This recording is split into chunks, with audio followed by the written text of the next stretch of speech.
जय हिंद बच्चों।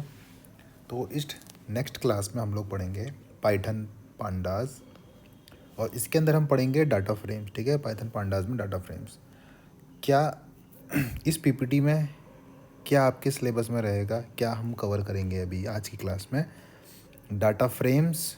पिछली क्लास में हमने पढ़ा था सीरीज़ के बारे में, ये क्लास है आपकी डाटा फ्रेम्स की। ठीक है, creation from dictionary of series, ये आपका सीबीएसई के करिकुलम में जो चीज़ है उसी को यहाँ पर मैंने शो किया है। ठीक है, लिस्ट ऑफ डिक्शनरीज, आपको डाटा फ्रेम कैसे क्रिएट करना है, डिक्शनरी ऑफ सीरीज से, लिस्ट ऑफ डिक्शनरीज से, टेक्स्ट और सीएसवी फाइल, आइट्रेशन ऑपरेशन, बहुत सारे ऑपरेशन से इसमें ये हम परफॉर्म करेंगे। ठीक है, और सीएसवी फाइल और डाटा फ्रेम, ये हमारा फिलहाल सिलेबस रहेगा। ठीक है, तो हम लोग थोड़ा सा इसमें आ जाते हैं। डाटा फ्रेम देखो क्या होता है, अभी तक हम लोग सीरीज़ पढ़ लेते। सीरीज़ में क्या था, हमारे पास एक टेबुलर डेटा था। सपोज करो 10, 20, 30, 40, तो इसमें हमने इंडेक्स दिया था 0, 1, 2, 3, इस तरह से। हम चाहे तो इंडेक्स अपने मन से भी दे सकते थे, जैसे मैंने ऐसा लिखा है तो मैं इंडेक्स इसको जैन, फेब, मार्च, अपने मन से भी इंडेक्स दे सकते हैं। ठीक है, अप्रैल, ये अपनी मर्ज़ी से हम कर सकते थे। ये इसे हम कहते हैं 1D, वन डायमेंशनल। ठीक है, ये दोनों क्या है, वन डायमेंशनल है। डाटा फ्रेम क्या होता है, is a 2 dimensional labelled data structure like a table of MySQL. MySQL की बच्चों आपने टेबल देखी है, उसमें रोज़ भी होती हैं। ठीक है, इन्हें क्या कहते हैं हम, रोज़। ये क्या होता है हमारे पास, कॉलम्स। ठीक है, तो इसमें हमारे पास कॉलम्स भी होते हैं, रोज़ भी होती हैं और कॉलम्स भी होते हैं। तो डेटा फ्रेम भी सिमिलर आपका ऐसा ही होता है।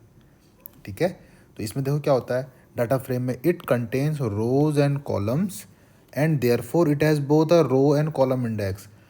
सीरीज में आपके पास सिर्फ आपकी रो का इंडेक्स होता है, बट डेटा फ्रेम में आपके कॉलम भी होंगे। सपोज करो डेटा फ्रेम में ऐसा है एक 10, 20, 30, 40, 50, 60, 70, 80, 90, 100, 10, 110, 120, कुछ ऐसा आपका डाटा फ्रेम है। ठीक है, तो आपका इंडेक्स यहाँ पर कैसा हो जाएगा, 0, 1, 2, 3, यहाँ भी हो गया। आप चाहो तो इंडेक्स ऊपर भी दे पाओगे, 0, 1, 2। तो अब यहाँ पर भी इंडेक्स दे पा रहे हो और यहाँ पर भी इंडेक्स दे रहे हो। ठीक है, तो दोनों में इंडेक्स होते हैं यहाँ पर, समझ गए। Each column have a different type of value such as numerical, कुछ भी वैल्यू हो सकती है। ठीक है आपकी। हम लोग सबसे पहले देखो एक एम्प्टी डाटा फ्रेम बना के देखते हैं, खाली डाटा फ्रेम कैसा बनता है। ठीक है, सबसे पहली लाइन हर जगह कॉमन होगी, इम्पोर्ट पांडाज एज पीडी। अब देखो पहले हम लिखते थे पीडी डॉट सीरीज लिखते थे, यहाँ हम लिखेंगे PD dot data frame. Data frame का डी कैपिटल और एफ कैपिटल, ध्यान देना इस चीज़ का। ठीक है, डाटा फ्रेम मैंने अंदर कुछ भी नहीं लिखा है, खाली छोड़ दिया और प्रिंट कर दिया। इसको मैंने प्रिंट कर दिया तो देखो मेरे पास एक एम्प्टी डाटा फ्रेम बन के आ गया। कॉलम कुछ नहीं है, खाली इंडेक्स आपकी खाली है। ठीक है, कुछ भी नहीं है इसमें। तो ये मेरे पास एक डाटा फ्रेम रेडी हो गया। ठीक है, अब देखो हम अपने सिलेबस से चलते हैं। ठीक है, जैसे जैसे सिलेबस में सेम टू सेम वैसे ही हम क्या करेंगे, creation of data frame from list of dictionaries. जरा समझो, एक लिस्ट है, उसके अंदर बहुत सारी डिक्शनरीज हैं, समझो। ठीक है, क्या है, एक लिस्ट है हमारे पास, लिस्ट ऑफ डिक्शनरीज। जैसे लिस्ट ऑफ इंटीजर्स, इसका मतलब क्या है, एक लिस्ट में बहुत सारे इंटीजर है। मैं लिख दूंगा लिस्ट ऑफ कैरेक्टर्स, मतलब बहुत सारे कैरेक्टर्स है। मैंने लिखा लिस्ट ऑफ डिक्शनरीज, मतलब एक लिस्ट है उसके अंदर बहुत सारी डिक्शनरीज है।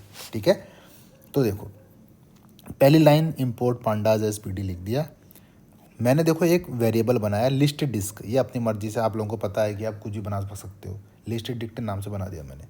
आप देख रहे हो एक लिस्ट है आगे से, क्योंकि ये क्या पढ़ रहे हम, लिस्ट ऑफ डिक्शनरी। इस लिस्ट को क्लोज कर दो। इस लिस्ट के अंदर डिक्शनरीज है हमारे पास, एक डिक्शनरी ये है, एक डिक्शनरी आपके पास यहाँ से लेके यहाँ तक, दो डिक्शनरियाँ हैं इसके अंदर। ठीक है, इन दोनों डिक्शनरियों में देखो ये की होती है, ये वैल्यू, ये की है, ये वैल्यू, ये की वैल्यू ना, की वैल्यू, की वैल्यू, की वैल्यू। ठीक है, मैंने क्या किया देखो, P D dot data frame, इस लिस्ट डिक्ट जो मेरे पास यहाँ पर वेरिएबल था, इसको मैंने डाटा फ्रेम में कन्वर्ट कर दिया। ठीक है, डाटा फ्रेम का नाम क्या दिया मैंने, डी एफ। जैसे ही मैं प्रिंट करने जाऊँगा, ध्यान से देखो आप जो हमारे, मैंने आपको एक चीज़ क्या बताई थी, जो हमारी कीज़ होती हैं। ठीक है, कीज़ हमारी ऑटोमेटिक क्या होती हैं, कॉलम का लेबल बन जाती हैं। जब हम वहाँ पढ़ते थे ना सीरीज़ में तो कॉलम लेवल कुछ होता नहीं है, वन डायमेंशनल होती है, वहाँ वो इंडेक्स बन जाती थी। यहाँ पर वो कॉलम का लेवल बन जाती है। जैसे देखो ए बी सी तीन है, देखो बस ए बी रिपीट हो रहा है, देखो ए बी सी तीनों बन गई इंडेक्स, और 10 और 20 ए और बी की वैल्यू, ठीक है। यहाँ क्या देखो ए बी सी, ए की वैल्यू 5, बी की वैल्यू 10, सी की वैल्यू 20। हमने पहली वाली में कुछ दिया नहीं था सी की वैल्यू, तो वहाँ पर ऑटोमेटिक क्या आ गया, नॉट अ नंबर, ठीक है, ऑटोमेटिक आ गया नॉट अ नंबर। कुछ टर्म्स पढ़ो देखो इसके। Here the dictionary keys are taken as columns, keys क्या हो जाते हैं, आपके कॉलम्स बन जाते हैं, और वैल्यूज करस्पॉन्डिंग टू की आर टेकन एज रोज, ठीक है। जो वैल्यूज़ होती हैं की के साथ वो क्या बन जाती है, हमारी रो बन जाती हैं। देखो ये रो बन गई। जो उसकी वैल्यूज़ थी, जैसे बी की वैल्यू क्या थी यहाँ पर 20, यहाँ थी 10, तो 20 और 10 रो बन गई। सी की वैल्यू यहाँ कुछ नहीं थी तो यहाँ NaN, यहाँ 20 थी तो 20 आ गई। ए की वैल्यू यहाँ 10 थी, यहाँ 5 थी, 10 और 5, ये मेरे पास वैल्यूज़ आ गई, ठीक है। There will be as many rows as the number of dictionary present that list. Rows कितनी होंगी, नंबर ऑफ रोज़ होगी, मतलब नंबर ऑफ डिक्शनरी। इसमें कितनी डिक्शनरी है हमारे पास, एक और दो डिक्शनरियाँ हैं, तो कितनी रो हो गई, 2 रो हो गई, ठीक है। Number of dictionary equals to number of rows, ठीक है। जितनी डिक्शनरी होंगी इसमें यहाँ पर उतनी ही आपके पास रोज हो जाएंगी। Number of columns is equals to maximum number of keys. Number of columns कितने हो जाएंगे, मैक्सिमम नंबर ऑफ कीज़ कितनी है, देखो इसमें हमारे पास 2 ही की थी, ए और बी। यहाँ पर मेरे पास कितनी कीज़ हैं, यहाँ पर मेरे पास कितनी कीज़ है, अरे यहाँ पर कीज़ है मेरे पास 1 2 3, तो मैक्सिमम कीज़ कितनी है, 3, तो इसका मतलब 3 की बन जाएंगी हमारे पास, ठीक है। NaN is inserted if a corresponding value for a column is missing. अगर कोई वैल्यू कॉलम की मिस कर रही होगी तो वहाँ पर क्या आ जाएगा, NaN, ये आपका एक डाटा फ्रेम बन जाएगा, ठीक है। अब क्या है दूसरा क्वेश्चन देखो, creation of data frame from dictionary of list, ठीक है। डिक्शनरी ऑफ लिस्ट, एक डिक्शनरी है उसके अंदर बहुत सारी लिस्ट हैं, समझ गए। Creation of data frame from, पहले क्या था, लिस्ट ऑफ डिक्शनरी, एक लिस्ट थी उसके अंदर बहुत सारी डिक्शनरी थी।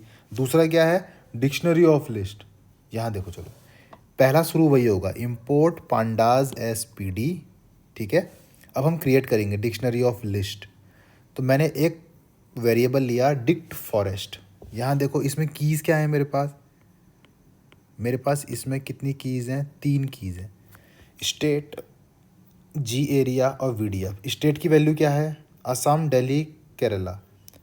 जोग्राफिकल एरिया कितना है, इतना इतना इतना स्क्वायर किलोमीटर में, ठीक है। VDF कितना है, 2797 6.72 1663। तो देखो आपको मैंने आपको बताया था जो कीज़ होती हैं ऑटोमेटिक कॉलम का लेबल बन जाती हैं, तो बन गई सारी जितनी कीज़ थी मेरे पास कॉलम का लेबल। और जो आपकी वैल्यूज़ होती हैं वो नंबर ऑफ रोज़ बन जाती है, असम, दिल्ली, केरला, ये तीनों इसमें आ जाएंगी, ठीक है। लास्ट की तीनों इसमें आ जाएंगी, तो ये इसमें आ गई। तो आपका ये क्या हो गया, PD.डाटा फ्रेम किया आपने, तो आपकी डिक्शनरी यहाँ पूरी बन के आपको रेडी हो गई, ठीक है। ये क्या होता है आपका डिक्शनरी ऑफ लिस्ट से कैसे बनता है, देखो dictionary keys become column labels by default, automatic बन जाती हैं, ठीक है। और जो लिस्ट होती हैं वो क्या बन जाती है, रोज़ बन जाती है। तो डेटा फ्रेम हमें क्या can be thought of as a dictionary of list और डिक्शनरी ऑफ सीरीज़। तो इसको हम डिक्शनरी ऑफ सीरीज़ भी कह सकते हैं और डिक्शनरी ऑफ लिस्ट भी कह सकते हैं, ठीक है। बहुत ध्यान से देखना इस प्रोग्राम को। जितनी आपकी कीज़ थी, कीज़ ऑटोमेटिक आपका कॉलम का लेबल बन जाती हैं। जितने उसके अंदर वैल्यूज़ होंगी वो उसके नीचे को आ जाएंगी, उसके रोज़ बन जाएंगी उतनी सारी, ठीक है। ये होता है हमारे पास फॉर्मूला PD.डाटा फ्रेम, और इस वेरिएबल को यहाँ पर लिख दो। तो मैंने इस वेरिएबल को लिखा तो डाटा फ्रेम बन के रेडी हो गया हमारे पास, ठीक है। और एग्जांपल देखेंगे और समझ में आएगा। सेम वही question, we can change the sequence of column in a data frame. हम कॉलम का सीक्वेंस बदल सकते हैं, ठीक है। यहाँ देखो ध्यान से, सेम ऊपर वाला ही प्रोग्राम है, बिल्कुल सेम टू सेम वही प्रोग्राम है। डिक्ट फॉरेस्ट वही वेरिएबल है। मैंने देखा क्या किया, देखो स्टेट, जोग्राफिकल एरिया, VDF, ये मैंने डिक्शनरी बनाई थी पिछले बार, आप ऊपर जाके देखोगे तो देखना ये डिक्शनरी मैंने बनाई थी, सेम टू सेम वही डिक्शनरी है, कुछ नहीं है, ठीक है। अब देखो मैंने क्या किया, P D dot data frame dict forest, यहाँ तक सेम टू सेम पीछे लिखा हुआ था P D dot data frame dict forest, तो मेरे पास ऐसा बन के आ जा रहा था जब मैं उसको प्रिंट करता था लास्ट में। ठीक है, मैंने इतना लिखा। अब मैंने क्या किया, देखो कॉलम को मैंने कैसे किया, कॉलम्स को ऐसा कर दो, स्टेट पहले दिखाओ, फिर वीडीएफ दिखाओ, फिर जी एरिया। ठीक है, तो हमारा देखो स्टेट पहले दिखाएगा, फिर वीडीएफ, फिर जी एरिया। ठीक है, बाय डिफ़ॉल्ट क्या था, स्टेट पहले, जोग्राफिकल एरिया, फिर जो डेंसिटी थी फॉरेस्ट की लास्ट में था।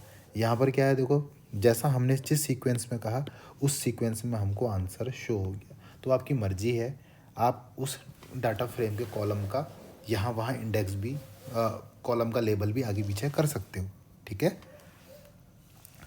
अब देखो मैंने, मुझे क्या करना है, क्रिएशन ऑफ डाटा फ्रेम। ठीक है, अभी तक हमने देखो क्या देखा था, डाटा फ्रेम हमने सबसे पहले कैसे बनाया था, लिस्ट ऑफ डिक्शनरीज से। उसके बाद डाटा फ्रेम हमने बनाया डिक्शनरी ऑफ लिस्ट से। ठीक है, उसके बाद हम डाटा फ्रेम कैसे बना रहे हैं, सीरीज से, एक सीरीज से हम डाटा फ्रेम बना रहे हैं। ठीक है, चलो देखो, इंपोर्ट पांडाज एज पीडी तो कॉमन बिल्कुल हर जगह रहा। उसके बाद देखो एक पीडी डॉट सीरीज, आप लोगों को सीरीज आपने पिछले चैप्टर में पढ़ा है, पिछली क्लास में। मेरे पास इस सीरीज़ की वैल्यूज़ है 1 2 3 4 5, इंडेक्स है उसका ABCDE। आपको पता है वहाँ इंडेक्स भी देते हो, नहीं दोगे तो 0 1 2 3 4 आ जाएगा, इंडेक्स दे दिया। एक मैंने सीरीज़ बनाई बी की, बी नाम की, ये उसकी वैल्यूज़ हैं और ये उसके इंडेक्स हैं। एक मैंने बनाई सी ये है मेरे पास और ये उसका इंडेक्स है। अब मैंने क्या किया, डी एफ इक्वल्स को P D dot data frame A, जो आपका ए है ना, जो आपने सीरीज़ बनाई थी, इस सीरीज़ का डाटा फ्रेम बना दो। ठीक है, इस सीरीज़ का ही डाटा फ्रेम बना दो। तो मेरा आंसर क्या आ जाएगा, देखो ए वाले में क्या था, 1 2 3 4 5 था ना, तो 1 2 3 4 5। ठीक है, इंडेक्स क्या दिया था आपने, ABCDE, तो ABCDE। आपने कोई कॉलम का लेबल तो दिया नहीं है, तो बाय डिफ़ॉल्ट 0 ले लेगा वो, आपने कुछ दिया ही नहीं उसको लेबल। एक और रो होती तो 1 लिखता, फिर 2 लिखता, इस तरह से, लेकिन आपने कुछ दिया नहीं है तो ऑटोमेटिक 0 हो गया। ठीक है, here the data frame DF has many number of rows as the number of elements in the series but has only one column। इसमें क्या है, एक ही कॉलम है बस। ठीक है, अब देखो, to create a data frame using more than one series we need to pass multiple series in the list shown below. ठीक है, अब सपोज करो यहाँ पर मैंने क्या किया था, P D dot data frame खाली ए लिखा था। ठीक है, सिर्फ ए लिखा था, तो मेरे पास ये सीरीज़ बन के आ गई थी जो ए वाली है। सपोज़ करो इसकी जगह पर अगर मैंने लिखा होता P D dot data frame A comma B, ठीक है, ए और बी दोनों के बारे में लिखा होता, तो मेरा आंसर क्या आता, जैसे ही मैं ये लिखता तो मेरा आंसर देखो ABCDE, ये डायरेक्ट मेरे जो देखो, जो इसके लेबल, जो लेबल थे इसके, ये जो लेबल होता है ना, जैसे ही आप दो सीरीज़ लोगे, यहाँ पर देखा आपने जब मैंने एक को ही किया था तो ये इसके इंडेक्स देखो, इंडेक्स बन के आ गए। अगर मैं एक से ज़्यादा सीरीज़ को लूँगा तो जो आप इंडेक्स दोगे ना, ये कॉलम के नाम बन जाते हैं। ठीक है, यहाँ पर देखो ABCDE आपके कॉलम के नाम बन गए। Observe that labels in the series object become the column name in the data frame. ठीक है, वो सीधे डाटा फ्रेम का कॉलम नेम बन जाता है अगर आप ज़्यादा यूज़ करोगे तो उसको। और ए की वैल्यू क्या है, देखो ए की वैल्यू यहाँ पर थी, कितनी थी, 1। ए की वैल्यू कितनी, 1 है। दूसरे वाले में ए की वैल्यू कितनी है, 1000। तो देखो ए की वैल्यू 1 और 1000 आ गई। फिर बी की वैल्यू यहाँ कितनी थी, 2 आ गई। बी की वैल्यू यहाँ कितनी थी, 2000 आ गई। ठीक है, इस तरह से दोनों जगह जितनी जितनी वैल्यू थी वो आ गई। इंडेक्स आपका 0 1 हो गया। ठीक है, सपोज़ करो अगर मैंने इस लाइन की जगह ये लाइन लिखी होती P D dot data frame A और सी, तो ए और सी का बन जाता है। ए में मेरे पास इंडेक्स क्या है, ABCDE। ठीक है, ABCDE। और दूसरे वाले में क्या है मेरे पास, ZYACE। ACE तो ऑलरेडी आ गया है तो दोबारा नहीं लिखेंगे, Z और Y नया है तो वो लिख देंगे। तो जैसे ही मैं डाटा फ्रेम बनाने आऊँगा, ए की वैल्यू आ जाएगी, बी की, सी की, डी की, ई की। अब जेड की, और जेड और वाई की वैल्यू तो है नहीं, देखो मेरे पास पहले वाली सीरीज़ में जेड और वाई तो है नहीं, तो वहाँ पर क्या आ जाएगा, नॉट अ नंबर। और जो दूसरी वाली सीरीज़ है उसमें ए है मेरे पास।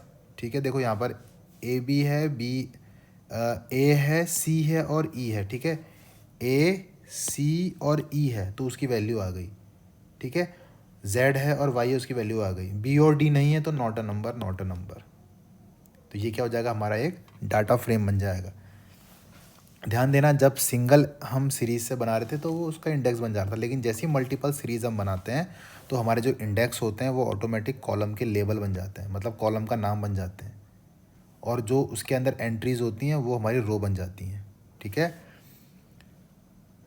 Hair different series do not have the same set of label. देखो दोनों सीरीज में ज़रूरी नहीं है कि सेम तरह के लेबल हो, एक में ABCD है, किसी में XYZ है। ठीक है। But the number of columns in data frame equals two distinct label of in all the series.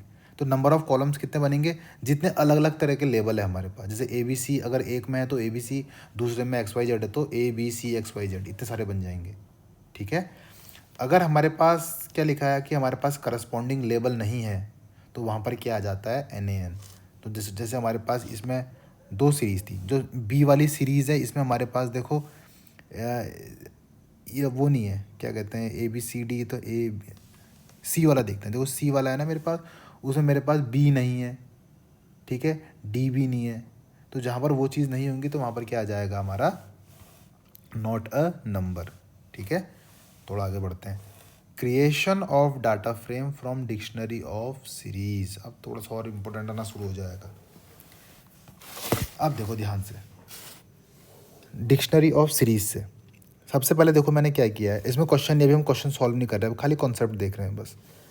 Import pandas as PD, इतना ध्यान देना, सब में लिख लिया। अब देखो मैंने क्या किया है, डिक्शनरी ऑफ सीरीज। मान के जैसे डिक्शनरी ऑफ इंटीजर होगा तो एक डिक्शनरी के अंदर बहुत सारे इंटीजर, डिक्शनरी ऑफ कैरेक्टर होगा तो बहुत सारे कैरेक्टर्स। ये डिक्शनरी ऑफ सीरीज है, मतलब बहुत सारी सीरीज होंगी इसके अंदर। मैंने एक रिजल्ट नाम की डिक्शनरी बनाई। ठीक है। ये करली ब्रेसेस स्टार्ट हो गए और ये करली ब्रेसेस क्लोज हो गए लास्ट में। इसके अंदर देखो कितने मेरे पास कीज़ हैं, ये की, और आपको पता है की और वैल्यू के बीच में कोलन लगा होता है। ठीक है। वैल्यू क्या है इसकी, देखो ये वैल्यू, पूरी वैल्यू है यहाँ से लेके यहाँ तक। फिर दूसरी की आ जाएगी, ये इसकी पूरी वैल्यू है। समझ गए। तो मेरे पास, और आपको पता है कि जो हमारी की होती हैं डिक्शनरी की वो ऑटोमेटिक कॉलम का लेबल बन जाती हैं। तो अर्नब, रमित, समृद्धि, रिया और मल्लिका, ये क्या हमारी कीज़ थी, तो कीज़ क्या हो गया, कॉलम का लेबल बन गई अपने आप।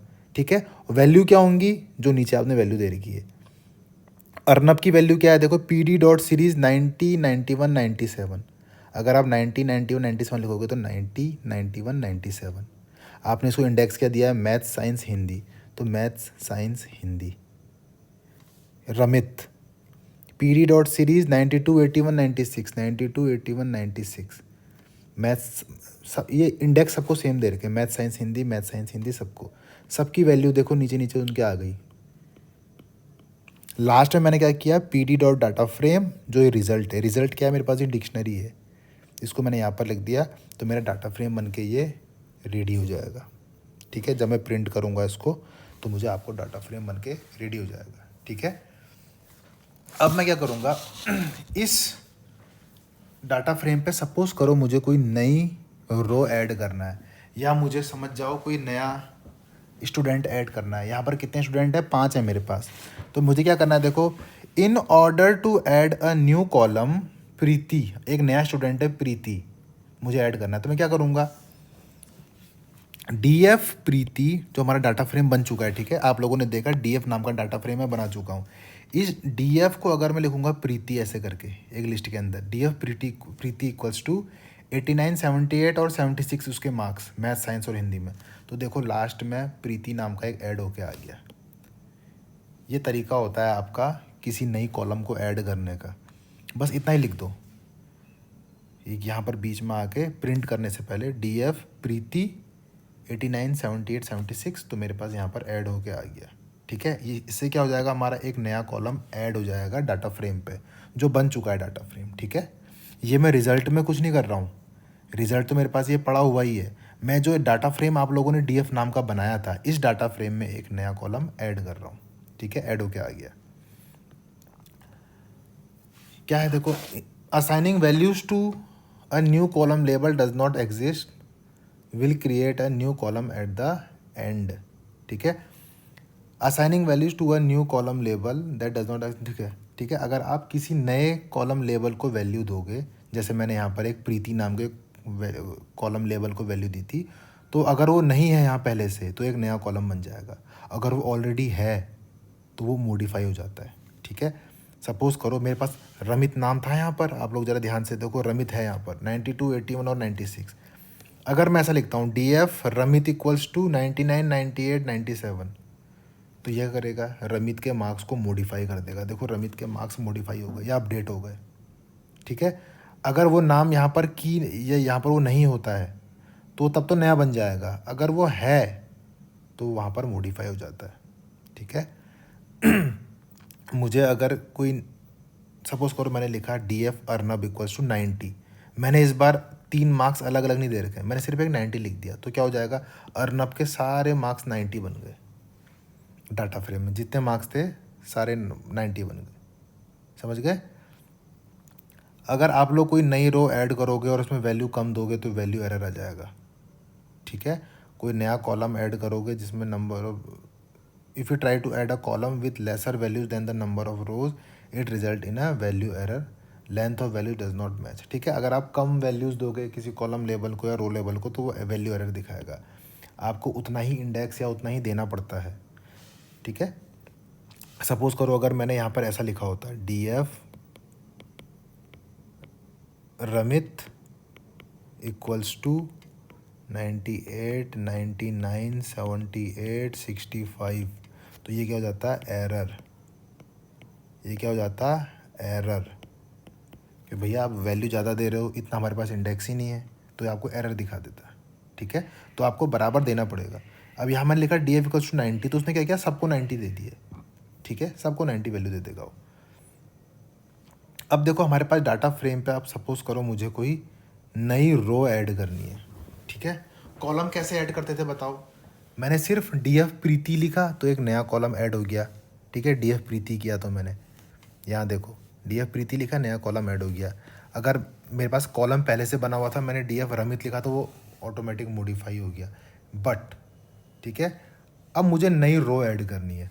नई रो ऐड करने के लिए एक मेथड होता है, उसको एलओसी कहते हैं। ठीक है, LOC method, data frame dot, जैसे मेरे पास डाटा फ्रेम अगर डी एफ है तो D F dot LOC, LOC से हमारी रो ऐड होती है। कॉलम तो डायरेक्ट हो जाती हैं लेकिन एलओसी मेथड से रो ऐड होती हैं। We can add a new row to a data frame using data frame dot L O C method, याद रखना। ठीक है, सपोज करो देखो मेरे पास पुराने प्रोग्राम पे आते हैं। ठीक है, पुराने प्रोग्राम में क्या था, मेरे पास मैथ, साइंस और हिंदी 3 तो दिया हुआ था ना। बच्चे कितने थे, अर्नब, रमित, समृद्धि, रिया, मल्लिका, ये बच्चे मेरे पास पहले से थे। सपोज करो अब देखो मैंने क्या किया, डी एफ जो डाटा फ्रेम मेरा बना हुआ था dot L O C, L O C का मतलब अब मैं रो ऐड करने वाला हूँ। D F dot L O C मैंने लिख दिया इंग्लिश इक्वल्स टू 1, 2, 3, 4, 5, 5 मार्क्स मैंने पाँचों बच्चों को दे दिए। तो देखो क्या हो जाएगा, इंग्लिश नीचे ऐड हो जाएगा। एल ओ सी लिखते ही एक रो ऐड हो जाती है। ठीक है, क्या लिखा देखो, we can not use this method to add a row of data with already existing duplicate index, in such a case a row with index level will be updated. ठीक है, सेम उसी की तरह जब मैंने लिखा था ना वहाँ पर, ये देखो फिर से ऊपर आओ, थोड़ा मैं क्रोनोलॉजी दिखा रहा हूँ आपको। जब आप लोग लिखते हो ना, देखो डी एफ प्रीति लिखने में प्रीति ऐड हो गया था, लेकिन डी एफ रमित जब आपने लिखा था तो रमित यहाँ पर पहले से था, तो उसने क्या किया, रमित को अपडेट कर दिया। ठीक है, उसी तरह से एल ओ सी में भी ऐसे ही होगा। ठीक है, अगर आप लोग कोई नया वैल्यू दोगे रो को, नया इंडेक्स दोगे तो ठीक है, रो लेवल नया दोगे तो नई वैल्यू ऐड हो जाएंगी। लेकिन अगर वहाँ पर पहले से आपने लिख दिया D F dot L O C maths equals to 0, तो मैथ तो हमारे पास पहले से था, उसने क्या किया, सबको मैथ्स को 0 कर दिया, सारे मैथ्स 0 हो गए। ठीक है, अगर वो पहले से आपके पास रो लेवल मौजूद है तो वो अपडेट हो जाएगा, और अगर नहीं है तो नया ऐड हो जाएगा। ठीक है, एक देखो मेथड डी एफ, इसका मतलब क्या समझते हो, जहाँ से स्टार्ट हुआ है वहाँ से जहाँ ख़त्म हो रहा है वहाँ तक सबको 0 कर दो, तो देखो ये सब कुछ 0 हो गया। ठीक है, ये सारा 0 हो गया सब के सब। इसमें हमने क्या देखा अभी तक कि हमको कैसे नया कॉलम ऐड करना है डाटा फ्रेम में और कैसे नई रो ऐड करनी है। ठीक है, अब करेंगे हम डिलीट, हटाएंगे कैसे। हटाने के लिए हमारे पास क्या मेथड होता है, ड्रॉप। ठीक है, इस ड्रॉप के मेथड से हम लोग हटा देंगे। ध्यान देना, टू डिलीट अ रो, एक रो को जब डिलीट करते हैं ना, एक्सेस की वैल्यू क्या कर देते हैं, 0। ठीक है, और जब हम कोई कॉलम करते हैं, कॉलम में क्या करते हैं, एक्सेस की वैल्यू क्या कर देते हैं 1, रो में क्या करते हैं हम लोग 0, एक्सेस में कॉलम में क्या करते हैं 1। रो में आपका एक्सेस क्या होती है 0 और कॉलम में एक्सेस क्या बोलते हैं उसको 1। ठीक है, इस एक्सिस से आपके समझ में आएगा कि आप रो डिलीट कर रहे हो या कॉलम डिलीट कर रहे हो। मैंने लिखा यहाँ पर df डॉट ड्रॉप, आपको पता है कि ड्रॉप मेथड से ड्रॉप होता है, साइंस एक्सिस 0, मतलब एक रो लेवल में आपके पास साइंस है उसको हटा दो। तो देखो यहाँ से मैथ्स हिंदी साइंस हट गया, इंग्लिश बचा। अगर आपके डाटा फ्रेम में मोर देन वन, अगर एक ही लेवल की एक से ज़्यादा रो हैं, ठीक है, तो ड्रॉप मेथड क्या करेगा, सबको डिलीट कर देगा एक साथ। अगर 2 साइंस होते तो दोनों साइंस को डिलीट कर देता। ठीक है, अब देखो सपोज करो df डॉट ड्रॉप, मुझे समृद्धि, रमित और रिया तीनों को ड्रॉप करना है। एक भी कर सकते हो, तीनों को भी कर सकते हो। ठीक है, तो मैंने क्या लिखा है, तीनों का नाम लिखा, आगे से एक्सिस इक्वल्स टू 1 लिख दिया। इसका मतलब क्या है कि कॉलम में जहाँ पर भी उनको डिलीट कर दो। सपोज़ करो बच्चों, मुझे जो ये वाले एग्जाम्पल को देखते हैं, अगर मुझे सपोज़ करो एक से ज़्यादा रो को डिलीट करना होता तो मैं क्या लिखता, df equals to df dot drop, क्या लिखता मैं यहाँ पर बताओ। इसके अंदर सपोज़ करो मुझे मैथ्स और हिंदी करना होता तो मैं लिखता यहाँ पर मैथ्स हिंदी, इसको मैं बंद कर देता। ठीक है, और क्या लिखता, एक्सेस इक्वल्स टू 0, इतना लिखता तो मैं, मेरा क्या हो जाता, मैथ्स और हिंदी डिलीट हो जाता। इसी तरह से अगर मुझे एक से ज़्यादा कॉलम करने हैं तो मैंने सारे कॉलम का नाम लिख दिया, एक्सिस को 1 कर दो। 1 का मतलब होता है कि मुझे कॉलम डिलीट करना है। ठीक है, तो यहाँ पर मेरा ये डिलीट हो जाएगा। अब आते हैं हम लोग, सपोज़ करो मुझे अपने जो डाटा फ्रेम के नाम लेबल हैं, ठीक है ना, रीनेमिंग रो लेबल, जो मेरी रोज़ हैं, ठीक है, यहाँ पर जो रोज़ हैं इनको मुझे रीनेम करना है। तो मेरे पास फंक्शन क्या है, df डॉट रीनेम। ठीक है, फंक्शन क्या है मेरे पास, df डॉट रीनेम फंक्शन लगा दो। ठीक है, तो मैथ्स को क्या कर दो, सब्जेक्ट 1, साइंस को कर दो सब्जेक्ट 2, इंग्लिश को कर दो सब्जेक्ट 3, इस तरह से। ठीक है, और एक्सिस क्या दे दिया मैंने, इंडेक्स। इंडेक्स मतलब जहाँ पर भी इंडेक्स होता है ये, इसको मैंने एक्सिस दे दी। The parameter axis equals to index is use to specify that the row label is to be changed. ठीक है, इसका मतलब क्या है कि भैया मुझे इसको ही चेंज कर देना है, रो लेवल को ही चेंज कर देना है। अगर आप एक्सिस इक्वल्स टू इंडेक्स लिखते हो तो, एक्सिस इक्वल्स टू 0 लिखते हो तो मुझे रो लेवल पे काम करना है, एक्सिस इक्वल्स टू 1 लिखते हो तो मुझे कॉलम पे काम करना है। अगर आप लिखते हो ना एक्सिस इक्वल्स टू इंडेक्स, तो समझ आता है कि भैया इंडेक्स को ही चेंज करने के लिए आ गए हैं। ठीक है, if no new label is passed corresponding to an existing label, the existing low level is left at as it is. अगर आप चेंज खाली 3 को चेंज करोगे तो तीनों चेंज हो जाएंगे, एक एज इट इज़ बच जाएगा आपका। आपको जितने चेंज करने हैं आप चेंज कर सकते हो। ठीक है, यहाँ से जो मैंने आपको दिखा रखा है, एक डिक्शनरी बना लो। ठीक है, रीनेम फंक्शन लगा रखा है मैंने, एक डिक्शनरी बना ली इसके अंदर, और इस डिक्शनरी के अंदर सब कुछ आप लोग, डिक्शनरी ये क्लोज कर रखी, इस डिक्शनरी के अंदर आप सारे कॉलम को चेंज कर लो।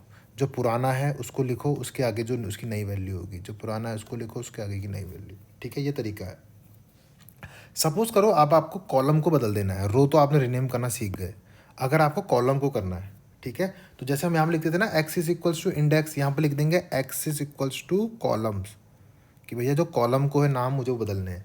मेरे नाम क्या थे वहाँ पर, अर्नब, रमित, समृद्धि, रिया, मल्लिका, तो मुझे उनके नाम बदल के स्टूडेंट 1 2 3 4 5 ये लिखना है। ठीक है, तो मैं लिख दूंगा, देखो अर्नब को स्टूडेंट 1 बोलो, रमित को स्टूडेंट 2, समृद्धि को स्टूडेंट 3, रिया को 5, मल्लिका को 4, कुछ भी करो। तो देखो वही बच्चों के नाम आ गए, 5 यहाँ है, 4 यहाँ है, कोई दिक्कत नहीं। X is equals to column. तो रिनेम करना होगा, हमेशा ध्यान देना, एक डिक्शनरी बना लेना, जो पुराने नाम है उनको लिखना कीज़ में, और वैल्यू में जो नया नाम है, जो पुराना नाम है नया नाम है, पुराना नाम है नया नाम है। अब सपोज करो तुम्हें मल्लिका का नाम बदलना ही नहीं है, तो मल्लिका वाला दो ही मत, उसका नाम नहीं बदलेगा। ठीक है, फंक्शन क्या है, df डॉट रीनेम फंक्शन। ठीक है, इससे क्या हो जाएगा, आप कॉलम लेबल और रो लेबल को चेंज कर पाओगे। ठीक, अब आता है देखो accessing data frame elements using indexing, अब इंडेक्सिंग आ रही है, ठीक है। अब आपको क्या करना है, डाटा फ्रेम के एलिमेंट्स को देखना है इंडेक्सिंग के थ्रू। डाटा फ्रेम देखो पहला क्या है हमारा, लेबल बेस्ड इंडेक्सिंग, ठीक है। डाटा फ्रेम डॉट एल क्या होता था हम लोग, जब हम लोग लेबल बेस्ड इंडेक्सिंग करते हैं। सपोज करो देखो मैंने लिखा df.eloc साइंस। हम लोग देखो जो पुराना हमने बना रखा है ना बच्चों डाटा फ्रेम, जो पुराना डाटा फ्रेम बना रखा है इसी को हर जगह पूरे चैप्टर में यूज़ कर रहे हैं, ठीक है। मैंने कहाँ बनाया था, ये बनाया था मैंने डाटा फ्रेम, जो ये बनाया हुआ था मैं पूरे चैप्टर में इसी को यूज़ कर रहा हूँ। तो आप ये मत समझना कि एक एक लाइन के कोड से काम हो जाता है। अगर आपको प्रोग्राम बनाने के लिए आएगा ना तो आपको वो ऊपर वाला पूरा बनाना पड़ेगा, समझ गए। तो देखो मुझे यहाँ पर सपोज करो मुझे लेबल बेस्ड इंडेक्सिंग करनी है। अगर मैं लिखता हूँ यहाँ पर प्रिंट, प्रिंट सिर्फ डीएफ लिखूँगा तो पूरा डाटा फ्रेम बन जाएगा, ठीक है। अगर मैं लिखूँगा प्रिंट df.loc साइंस, तो देखो सिर्फ साइंस में अर्नब, रमित, समृद्धि, रिया और मल्लिका के साइंस में कितने मार्क्स हैं आपको दिख जाएगा, ठीक है। अगर मैं लिखता हूँ देखो प्रिंट df अर्नब, आप ध्यान देना जब भी रो से आपको काम करना होता है तो LOC लिखना ज़रूरी है, आपको याद होना चाहिए। मेरे पास जो डाटा फ्रेम बना था उसमें रो क्या थी, ऐसा लिखा था ना उसमें रो में, ध्यान करो, मैथ्स, साइंस, हिंदी, कुछ इस तरह से वो बना हुआ था इंडेक्स। तो मुझे साइंस का निकालना तो मैंने साइंस का निकाल लिया। यहाँ पर क्या देखो, अगर मुझे अर्नब के मार्क्स चाहिए, मुझे सारे अर्नब के मार्क्स दो, तो देखो अर्नब के मार्क्स मैथ्स में कितने हैं, साइंस में कितने हैं, हिंदी में कितने, इंग्लिश में कितने दिखाई देते हैं। जब आप कॉलम्स में बात करते हो तो हमको LOC लिखने की ज़रूरत नहीं पड़ती है, ठीक है। तो मुझे अगर मुझे इंडेक्स का कुछ काम करना है तो मुझे LOC लिखनी पड़ेगी। अगर मुझे सिर्फ कॉलम लेबल से काम करना है तो मेरा सिर्फ नाम लिख दो, उस कॉलम का काम हो जाएगा, ठीक है। ये बन के आ जाएगा मेरे पास। To read more than one row, अगर मुझे एक से ज़्यादा रो पढ़नी है तो देखो यहाँ पर df.loc साइंस और हिंदी, मुझे एक साथ दो पढ़नी है, तो साइंस और हिंदी में सारे बच्चों के कितने मार्क्स हैं मुझे यहाँ पर दिखाई दे रहे हैं, ठीक है। df.loc ये ब्रैकेट बनाओ और इसके अंदर साइंस और हिंदी आ गए मेरे पास, तो साइंस और हिंदी में कितने कितने मार्क्स हैं दिखाई देगा। इसे हम लोग कहते हैं लेबल बेस्ड इंडेक्सिंग, ठीक है बच्चों। अब आते हैं हम लोग बूलियन इंडेक्सिंग में। बूलियन वैल्यू समझते हो आप, बूलियन वैल्यू क्या होती है, 0 1, या हम बोलेंगे इसको फॉल्स या ट्रू, इस तरह की वैल्यूज को क्या बोलते हैं हम, Boolean, Boolean value. Boolean means binary variable that can represent at two states, या तो ट्रू होगा या तो फॉल्स होगा, ठीक है। ट्रू को हम बोलते हैं 1, फॉल्स को बोलते हैं 0। इसमें क्या होता है बूलियन वैल्यू में, देखो ट्रू और फॉल्स, ग्रेट, ये पूछेगा देखो print df.loc maths greater than 90, इसका मतलब जहाँ पर भी क्या कहते हैं किसी बच्चे के मार्क्स मैथ्स में 90 से ऊपर है तो उसको यहाँ पर लिस्ट में दिखा दो। तो उसने देखो अर्नब के 90 से ऊपर है, नहीं, रमित के हाँ है, समृद्धि के नहीं है, रिया के नहीं है, मल्लिका के हैं, तो उसने यहाँ पर दिखा दिया, ठीक है। बूलियन इंडेक्स में क्या होता है, हम लोग कंडीशन देते हैं, क्या बड़ा है, येस और नो, ट्रू और फॉल्स, ट्रू है तो दिखाओ, फॉल्स है तो क्या है वो आंसर दिखाओ, ठीक है, इस तरह से। To check in which subject Arnab has scored more than 90, मुझे चेक करना है अर्नब के 90 से ऊपर कहाँ है, तो मैंने लिखा यहाँ पर प्रिंट df.loc, ये तरीका है देखो, अर्नब ग्रेटर देन 90, ठीक है। तो उसने क्या दिखा दिया मुझे, मैथ्स, साइंस और हिंदी में देखो उसके मार्क्स कितने हैं, मैथ्स में 90 से ऊपर है, नहीं, साइंस में, हिंदी में हाँ है, ठीक है। तो ये उसने मुझे यहाँ पर ये दिखा दिया। तो ये क्या है आपका बूलियन इंडेक्सिंग का तरीका है। बूलियन इंडेक्सिंग को थोड़ा सा और इजी फॉर्म में हम लोग देख सकते हैं, ठीक है। ये थोड़ा इजी फॉर्म है इसका, ध्यान से देखो एक बार, फिर से देखो एक बार, ठीक है।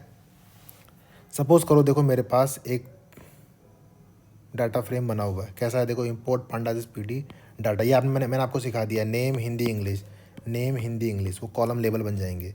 अमित रवि रतुल, अमित रवि रतुल, 40 50 60, 40 50 60, 10 20 30, ये बन गया 10 20 30।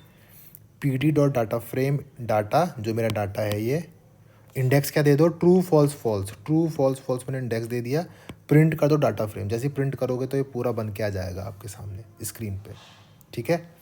अब अगर मुझे देखना है कि फॉल्स किस रो में डाटा फॉल्स है, df.loc, देखो यहाँ पर रो में बात हो रही तो आपको LOC लिखना पड़ेगा, df.loc फॉल्स, तो आंसर आ गया। फॉल्स और फॉल्स कहाँ पर है, रवि और रतुल हिंदी और इंग्लिश इस तरह से बन के आपके सामने आ जाएगा। जहाँ पर भी फॉल्स वाला डाटा है आपको दिखाई देगा। इसे कहते हैं बूलियन इंडेक्सिंग, ट्रू और फॉल्स के बेस में हो जाता है। ठीक है, अब एक इम्पॉर्टेंट टॉपिक है, एग्ज़ाम में आएगा ही आएगा बच्चों, श्योर है, importing and exporting data between CSV files and data frame. ठीक है, थोड़ा सा इजी सेकंड PDF में हम लोग आते हैं। देखो ये इस PDF को देखो। CSV क्या होता है आपका, कॉमा सेपरेटेड वैल्यूज़। ठीक है, इस ध्यान से देखो, किन्हीं वैल्यूज़ को जब आप यहाँ पर ऐसे कॉमा करके लिखते हो ना, प्रोडक्ट कॉमा साइज, देखो ये टेबल के फॉर्म पे नहीं है, कॉमा कॉमा करके लिखा हुआ है, इसे बोलते हैं हम लोग CSV फाइल्स। ठीक है, ये क्या हो गया आपका CSV files, comma separated values. अगर मुझे इस CSV फाइल को जो मैंने बना रखी है मुझे पढ़ना है, इस फाइल को पढ़ना है मुझे, डाटा फ्रेम में कन्वर्ट करना है, तो तरीका क्या होता है, देखो ये तो लिखना ही पड़ेगा, पांडास में पढ़ना है तो pd.read.csv, रीड CSV मतलब इस CSV को पढ़ो। product.txt नाम है इसका। ठीक है, कहाँ से नाम लिखा है, देखो ऊपर लिखा हुआ है मैंने, ये एक टेक्स्ट फाइल है, इसे .txt ऑटोमेटिक लिखा हुआ आता है। ठीक है, product.txt लिखूँगा तो इस फाइल को पढ़ लेगा। पढ़ के कहाँ रखा है, DF में, DF मैंने ये कर दिया। देखो प्रिंट मैंने DF किया तो क्या आंसर आ गया, ये पूरा आपकी CSV फाइल एक डाटा फ्रेम में कन्वर्ट हो गई। देखो ध्यान से, प्रोडक्ट जो पहली आपकी रो होगी ना बच्चों, जो पहली वाली रो, वो ऑटोमेटिक आपकी कॉलम लेबल बन जाएगी और उसके अंदर जो भी वैल्यूज़ हैं वो उसके नीचे वैल्यूज़ आ जाएंगी, वैल्यूज़ आ गई और इंडेक्सिंग ऑटोमेटिक हो जाएगी 0 1 2। समझ गए, जो सबसे ऊपर वाली आपकी रो होगी वो आपकी यहाँ पर कॉलम का लेबल बन जाएगी, बाकी उसकी क्या बन जाएंगी, वैल्यूज़। ठीक है, ध्यान देना, रीड CSV का मतलब होता है CSV फाइल को पढ़ना। To read a CSV file in data frame, read CSV method is used. अब सपोज करो मेरे पास ये बना हुआ है डाटा फ्रेम, मुझे इस डाटा फ्रेम की हेल्प से CSV फाइल बनानी है, तो उसे क्या बोलते हैं हम लोग, to CSV, to write a data frame to a CSV file. मुझे डाटा फ्रेम को कन्वर्ट करना है CSV फाइल में, तो मेथड क्या होता है, टू CSV। सपोज करो मेरे पास एक डाटा फ्रेम है, ठीक है, इसमें कॉलम लेबल देखो क्या है मेरे पास, नेम और कोर्स, इसके अंदर ये वैल्यूज़ हैं। तो एक डाटा फ्रेम बना लो, ये मैंने बना के दिखा रखा है कैसे बनाया, ये इम्पोर्ट पांडास PD नेम और कोर्स, देखो की है ना मेरे पास नेम और कोर्स की, नेम और कोर्स बन गए Tom Jerry MBA BSc, Tom और जेरी MBA और BCA। मैंने क्या किया, डाटा फ्रेम बना लिया, तो डाटा फ्रेम मेरे पास बन के आ गया। मैंने क्या लिखा देखो, DF.2CSV कोर्स, DF.T2CSV, 2CSV मतलब इस डाटा फ्रेम को एक कोर्स नाम की CSV फाइल में कन्वर्ट कर दो। तो उसने क्या किया देखो, एक कोर्स नाम की CSV में इसको कन्वर्ट कर दिया। ठीक है, कोर्स नाम की, तो जो आपके ऊपर देखो नेम और कोर्स था ना, ये ऑटोमेटिक यहाँ पर क्या हो गया, इसका नाम और कोर्स यहाँ पर आ गया, टॉम MBA ये। ठीक है, और ये इनके इंडेक्स बन गए, 0 और 1 क्या ऑटोमेटिक इंडेक्स बन गया इसका। ठीक है, तो ये क्या है CSV। ये क्या देखो, सपोज़ करो CSV का मैंने आपको पहले बेसिक बता दिया है, थोड़ा सा एडवांस है उसमें। ठीक है, सपोज़ करो मेरे पास क्या कहते हैं, कोई ये फाइल पड़ी हुई है, अगर मुझे कोई रीड CSV करना है, अगर वो फाइल मेरी किसी लोकेशन पर रखी हुई है तो मुझे पूरी लोकेशन आगे से लिखनी पड़ेगी। ठीक है, रीड CSV करके, तो मैं इस तरीके से उसको CSV फाइल को पढ़ सकता हूँ। ठीक है, रीड CSV। और देखो इसमें क्या होता है, देखो first parameter to read CSV is the name of comma, उस फाइल का नाम क्या है, पहला पैरामीटर क्या है, उस फाइल का नाम क्या है। फिर सेकंड क्या होता है, सेपरेटर, जो यहाँ पर सेपरेटर लिखा हुआ है। सेपरेटर क्या होता है, वो वैल्यूज सेपरेट कैसे हुई है, कॉमा से, सेमीकोलन से कैसे हुई है। ठीक है, हेडर 0 का मतलब क्या होता है कि जो बाय डिफ़ॉल्ट क्या होगा, देखो number of header space number of rows whose value has to be used as column names. It also mark the start of data to be fetched, header 0 implies the column name are inferred from the first line of the file. मतलब जो सबसे ऊपर की जो line होगी उसको हम लोग कॉलम का वो मान लेंगे। ये क्या बन जाएगा आपका हेडर। तो आप लोगों को ना CSV के लिए बस लास्ट वाली PPT देखनी है, लास्ट वाली स्लाइड, ये आपकी इंपॉर्टेंट है। ठीक है, तो यहाँ पर क्या हो जाएगा बच्चों, आपका डाटा फ्रेम वाला पोर्शन कंप्लीट हो जाएगा। इसके बाद हमारा क्या बचेगा, एक मैट प्लॉट लिव। ठीक है,